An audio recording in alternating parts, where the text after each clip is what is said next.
ప్రేమించుకోండి. ఏంటి తేడా? నిన్ను వలె నీ పొరుగువాడిని ప్రేమించడము, నా వలె నీ పొరుగువాడిని, నేను మిమ్మల్ని ఎలా ప్రేమించానో అలా ప్రేమించడము.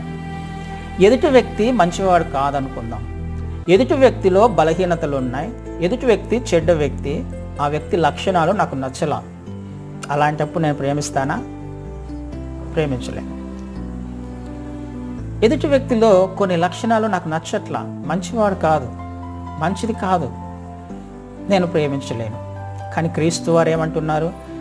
ఎలాగున్న ఆ స్థానంలో ఒకవేళ క్రీస్తు వారు ఉంటే, మనమున్న స్థానంలో మనం ఏ వ్యక్తినైతే ప్రేమించలేకపోతున్నామో ఆ మన స్థానంలో ఏ వ్యక్తిని ప్రేమించలేకపోతున్నామో ఆ వ్యక్తిని క్రీస్తు వారు ప్రేమిస్తారా, ప్రేమించరా?